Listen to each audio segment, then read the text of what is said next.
Usman Khan last year PT में इन्होंने PSL की हिस्ट्री की फास्टेस्ट 100 बनाई थी। मुझे लग रहा है कि जो टॉप 4 है वो तो अब तकरीबन कंफर्म है। पीएसएल के ब्रांड के लिए लाहौर कलंदर का इतनी जल्दी टूर्नामेंट से बाहर हो जाना मेरे ख्याल में ये एक अच्छा साइन नहीं है। उस्मान खान इनिंग्स को लेके चले, फिर इफ्तिखार ने आके इनिंग्स को फिनिश किया।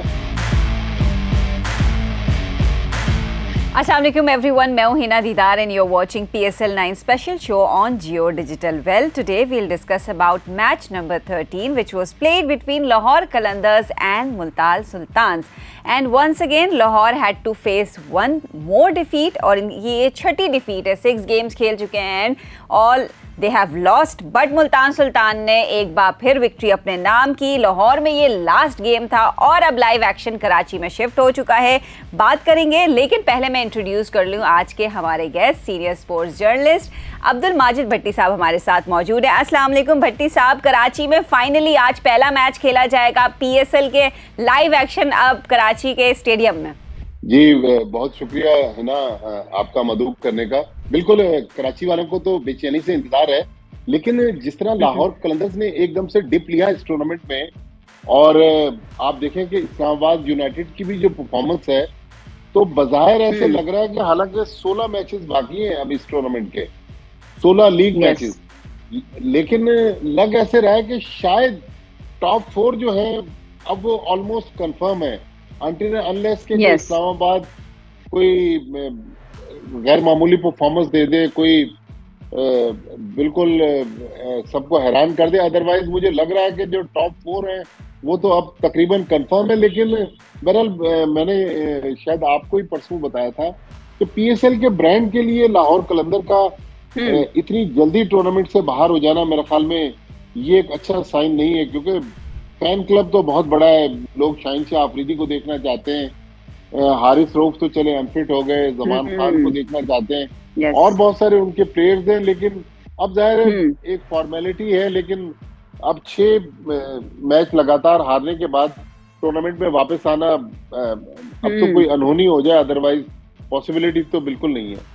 बिल्कुल नहीं है। और लास्ट मैच लाहौर कलंदर ने जो मुल्तान सुल्तान के अगेंस्ट खेला है, उसको डिटेल में बात करने से पहले एक हम नज़र डाल लेते हैं पॉइंट्स टेबल पर। जिस तरह भट्टी साहब कह रहे थे, नंबर 1 पे है Multan Sultan, again they are table topper still, they have won 5 matches और 10 पॉइंट्स के साथ हैं। नंबर 2 पे Quetta gladiators with 6 points, number 3 पे पेशावर ज़ल्मी विद 6 पॉइंट्स, और नंबर 4 पे हैं कराची किंग्स, नंबर उनके पॉइंट्स 4 हैं, जबकि इस्लामाबाद यूनाइटेड नंबर 5 पे हैं with 2 points, and Lahore Qalandars जिनके फैंस इस वक्त बहुत ही डिसअपॉइंटेड हैं। और ये जो एक लास्ट ख्वाहिश थी कि होम टीम जो है वो लाहौर में ही एक बार जीते, लेकिन वो ख्वाहिश उनकी अधूरी रह गई और अब कराची में एक्शन होगा। लेकिन भट्टी साहब, ये तो पॉइंट्स टेबल की सूरत हाल है, तो पहले विनिंग टीम से स्टार्ट कर लेते हैं। मुल्तान सुल्तान्स की बैटिंग यूनिट और बॉलिंग यूनिट दोनों ही एक ज़बरदस्त अंदाज में कल हमें नजर आई। उस्मान खान की इनिंग्स की बात करें, उस्मान खान ने 96 रन स्कोर किया, थोड़े अनफॉर्चुनेट रहे, सेंचुरी नहीं हो पाई। 55 बॉल्स पे 96 रन स्कोर किए। रीजा हेंड्रिक्स ने भी अपनी अच्छी contribution the, he scored 40 of 27। और इफ्तिखार की तो बात ही अलग है, वो छाए हुए हैं फिनिश करने में, अपनी चिप इन करते हैं, उन्होंने भी स्कोर किया 40 ऑफ 10। तो ओवरऑल बैटिंग मुल्तान सुल्तान्स की आपने कैसे देखी? देखें, मुल्तान सुल्तान हालांकि फ्रंट से तो मोहम्मद रिजवान लीड करते हैं, लेकिन कल मोहम्मद रिजवान जल्दी आउट हो गए। इसके बावजूद आप देखें उस्मान खान इनिंग्स को लेके चले, फिर इफ्तिखार ने आके बीच में इनिंग्स को फिनिश किया, तो मेरे ख्याल में एक अच्छा कॉम्बिनेशन है। उनकी बॉलिंग जो है वो भी उनको सहारा दे रही है। यही वजह है कि आज मुल्तान सुल्तान जो है वो टूर्नामेंट में इस वक्त टॉप पर है। बहुत कम हमारे जो देखने वाले हैं या क्रिकेट को फॉलो करने वाले ये जानते हैं कि उस्मान खान बेसिकली उनका ताल्लुक सियालकोट से है, फिर वो कराची से आकर क्रिकेट खेली, अब वो PSL में as a overseas player participate कर रहे हैं। इस वक्त वो UAE की कोटा पे पाकिस्तान में PSL खेल रहे हैं। और लास्ट ईयर जब उन्होंने फास्टेस्ट 100 बनाई और मैंने पिंडी स्टेडियम में उनसे कोई सवाल किया, मैंने कहा अपने बारे में कुछ बताएं, तो उन्होंने कहा सर आप भी मुझे नहीं पहचानते, आप जहाँ कराची में सैलून पर बाल कटवाने जाते हैं, मैं वहाँ रोजाना बैठा होता था और मैं आपको सलाम करता था, आप सलाम का जवाब देके आगे बढ़ जाते थे, आपने कभी नहीं मुझसे पूछा कि मैं कौन हूँ। तो मैंने कहा, उन्होंने कहा कि मैं वही उस्मान खान हूँ जो वहाँ A1 सैलून पर बैठा होता था और पाकिस्तान ने मेरी कदर नहीं की। मैं सियालकोट से चला, कराची में क्रिकेट खेली, कराची में भी मुझे ज्यादा चांसेस नहीं मिले। और है ना, उस्मान खान एक फ्यूल स्टेशन पर काम करते थे यूएई में, गालिबन शारजा में। बेचारे ने बहुत स्ट्रगल की है। ये तो पिछले साल PSL से पहले जब बांग्लादेश प्रीमियर लीग हुई तो ये अगेन ओवरसीज कोटा पर BPL में थे।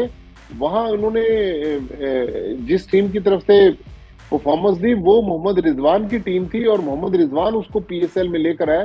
तो कभी उस्मान खान को बुलाकर अगर उसकी जर्नी के बारे में पूछे तो उसकी कहानी भी बहुत अफसोसनाक कहानी है कि हमारी क्रिकेट में किस तरह टैलेंट जाया होता है कि एक लड़का सियालकोट से चला, उसको वहां चांस से मिला, कराची में उसने आके किस्मत आजमाई, थोड़ा बहुत उसको कराची में मौका मिला, लेकिन आज वो ओवरसीज कोटा पे खेल रहे हैं। तो ये हमारी क्रिकेट का हाल है कि हमारे अपने प्लेयर्स जो हैं उनकी हम लोग कदर नहीं कर रहे। वो बाहर जाकर या तो मजदूरी कर रहे हैं या फिर फॉरेन कोटा पे खेल रहे हैं। लेकिन कल जो एक खुशी की बात थी कि उसामा मीर ने 6 आउट किए, बल्कि उनको छक्के भी पड़े। और फिर वो जो वीडियो वायरल हो रही है जिसमें उस्मान की वालदा बड़े जज्बाती अंदाज में अपने बेटे को गले लगा के रो रही है। मतलब आप देखें कि वर्ल्ड कप में जो अफगानिस्तान वाला मैच था जिसमें विनिंग शॉट उसामा मीर की बॉल पे लगा, उसके बाद उसामा मीर भी स्ट्रगल कर रहे थे, लेकिन फाइनली उन्होंने जो मेहनत की तो उनको भी मेहनत का सिला मिला।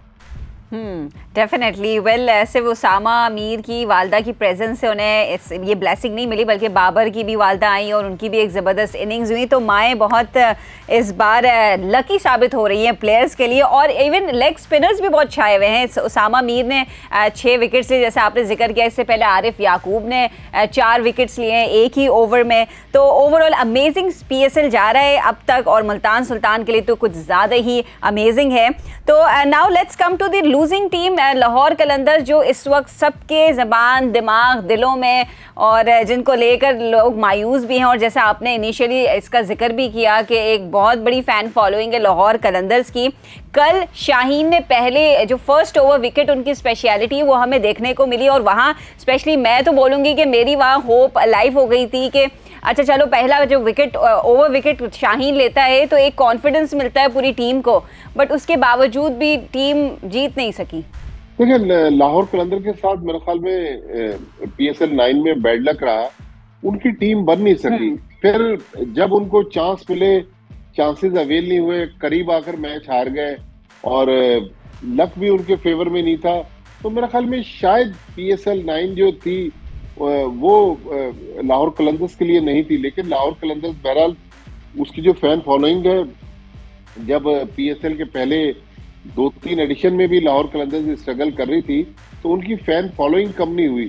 तो उम्मीद है कि राना आतिफ, राना समीन, आकिब जावेद ये फिर इस टूर्नामेंट के बाद सब जोड़ के बैठेंगे और अगले टूर्नामेंट की प्लानिंग करेंगे। क्योंकि वो लोग कहते हैं कि जी हमारा मिशन जो है वो टूर्नामेंट जीतना नहीं है, हम तो चाहते हैं कि हम किसी ना किसी तरीके से पाकिस्तान क्रिकेट में अपना रोल प्ले करें, प्लेयर्स डेवलपमेंट प्रोग्राम में करें या हाई परफॉर्मेंस सेंटर में करें।